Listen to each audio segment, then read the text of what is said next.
Well, hey, life groups, thank you so much for gathering together and diving into this whole Hope Lives conversation about becoming good relatives.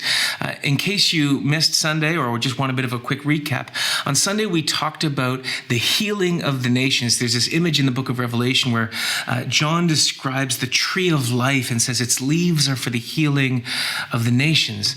And as we talked about this, we looked at the story of Israel from Abraham all the way to Jesus, all the way to where the story goes from there, looking at God's intended heart for the role that Israel would play as a source of healing and of love and an extension of God's heart to the people of all nations, that they would be a conduit of God's blessing and favor. But we also looked at the way that they so often just failed to do that entirely, to the point where when Jesus came along, he promised to destroy the temple altogether and build a new one, the church. So I guess what we are starting to reflect on is, what does it look like for us in the church to actually pick up this vision, pick up this mantle of being agents of healing for the nations?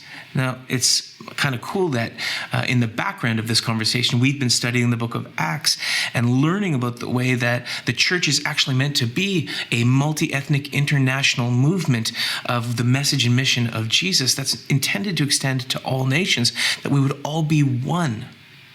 Now, this is all wonderful theology and theory. The question is, how is this working here in the church at Southridge and in our lives, in our relationships?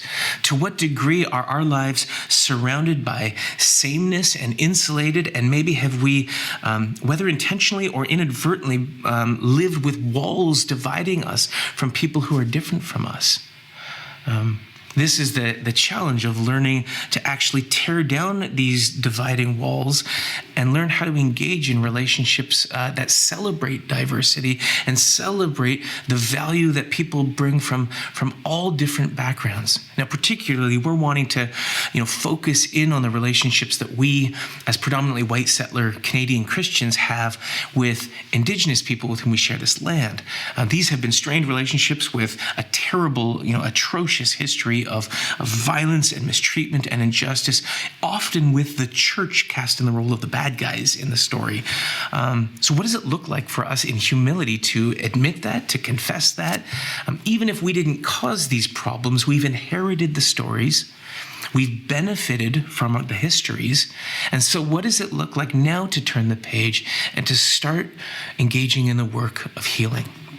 I wonder if, as you meet, you could share some of your stories of how you have experienced or viewed, or maybe even attitudes you've held towards foreigners, maybe even towards Indigenous people here in Canada. And perhaps some of you have come to Canada as refugees or as foreigners and could share some of your experience. I encourage you to be honest, to help us actually hear some truth, because without truth, there really can't be any reconciliation. I hope that you'll have a great conversation, and more than that, I really hope that you will commit as a group to engaging in this entire series all of the weeks, because we've got some great stuff coming up. So have a great conversation, and let's invite God to do amazing things in us through this journey.